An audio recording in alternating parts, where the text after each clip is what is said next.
पूरा परिवार इस समय सदमे में है, पूरा गांव के लोग इस समय सदमे में है।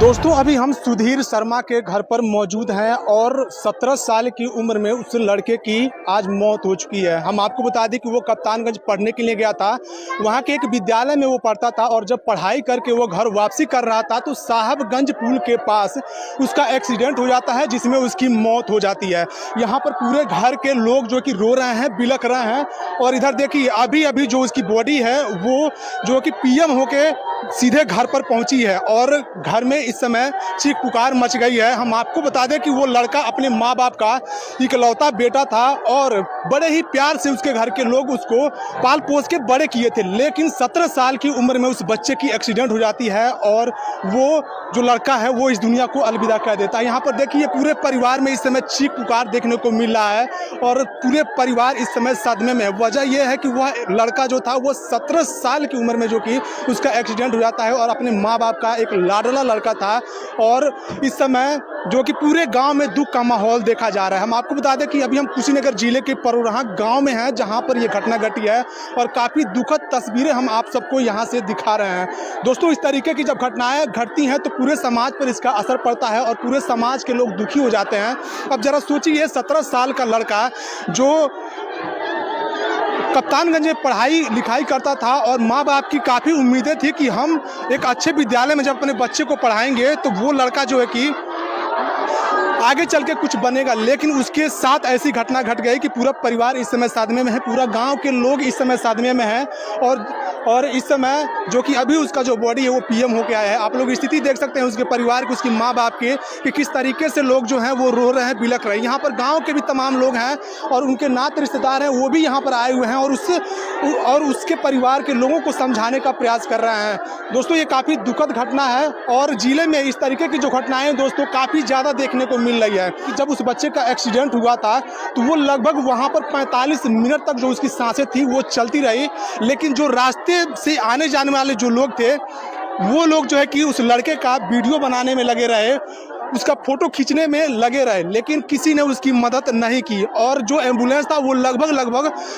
पौने घंटा से 1 घंटा के बाद वहां पर पहुंचा, लेकिन तब तक काफ़ी देर हो चुकी थी और जब उसको कप्तानगंज सीएचसी ले जाया गया तब तक उसकी मौत हो चुकी थी। अब जरा सोचिए इसके पिताजी जो हैं वो फर्नीचर का काम करते हैं, लकड़ी का काम करते हैं और लखनऊ में रहते हैं और जब उनको ये खबर पड़ी कि उनका बेटा अब इस दुनिया में नहीं है, उनके बेटे के साथ एक्सीडेंट हो गया, तो जरा सोचिए कि क्या बीती होगी। परिवार इस समय काफ़ी टूटा हुआ है और उस लड़के का इससे पहले भी जो कि एक्सीडेंट हुआ था गाँव के लोग बता रहे थे और वो लड़का किसी तरीके से बता था, लेकिन अभी की हालत आप लोग देख सकते हैं कि किस तरीके की दुखद तस्वीरें हैं। यही सुधीर का घर है और इसी घर में वो लड़का जो कि पला बड़ा था और माँ बाप के काफ़ी उम्मीदें थी, काफ़ी सपने थे, लेकिन सारे सपने जो है कि वो आज टूटते हुए यहाँ पर नज़र आ रहे हैं। वो अपने माँ बाप का इकलौता बेटा था, 2 बहनें थी सुधीर की और अब जो है कि यहाँ पर सुधीर हम सबके बीच में नहीं है और उसकी यादें सिर्फ रह गई हैं।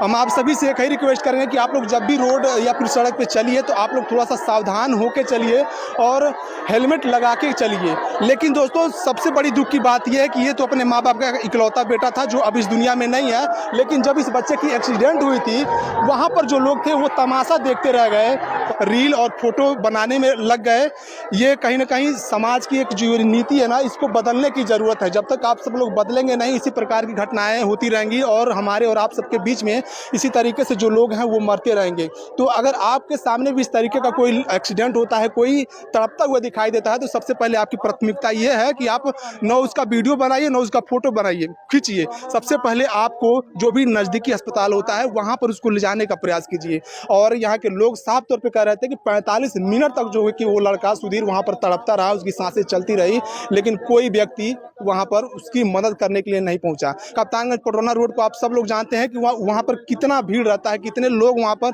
हमेशा आते जाते रहते हैं, घंटों में हज़ारों लोग जो है कि आते रहते हैं जाते रहते हैं, लेकिन वैसे समय में भी जो कि कोई वहाँ पर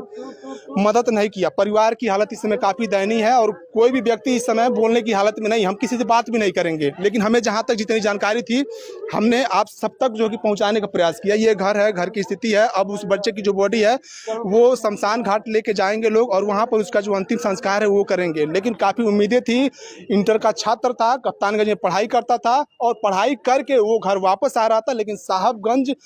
जो पुल है वहीं पर हादसा हो जाता है। एक जो ठेला होता है, जो मोटरसाइकिल वाला जो नया में ठेला बना के लेकर चलते हैं, उसी पे कुछ सरिया उरिया रखा गया था और उसी में जो कि डायरेक्ट इस बच्चे की टक्कर हो जाती है, जहां पर 45 मिनट तक उसकी सांसें चलती है और 45 मिनट तक जो लोग हैं वहां के जो आने जाने वाले जो राहगीर हैं वहां पर वो लोग उसकी फोटो खींचते हैं, वीडियो बनाने में लग जाते हैं, लेकिन कोई भी एम्बुलेंस को न फोन करता है, न कि वहाँ पर उसकी कोई मदद करके वहाँ से 2 किलोमीटर है मात्र CSC कप्तानगंज की, वहाँ पर कोई लेकर के नहीं गया। ये काफ़ी दुखद तस्वीरें हैं और सोच को आप सब लोग बदलिए और कोई भी तड़पता हुआ व्यक्ति आप सबको दिखाई दे, सबसे पहले आपको उसकी हेल्प करने की ज़रूरत है, न कि वीडियो और फोटो बनाने की ज़रूरत है। इस वीडियो को जितना हो सके उतना शेयर कीजिए, अपनी प्रतिक्रिया कमेंट बॉक्स में छोड़िए। धन्यवाद।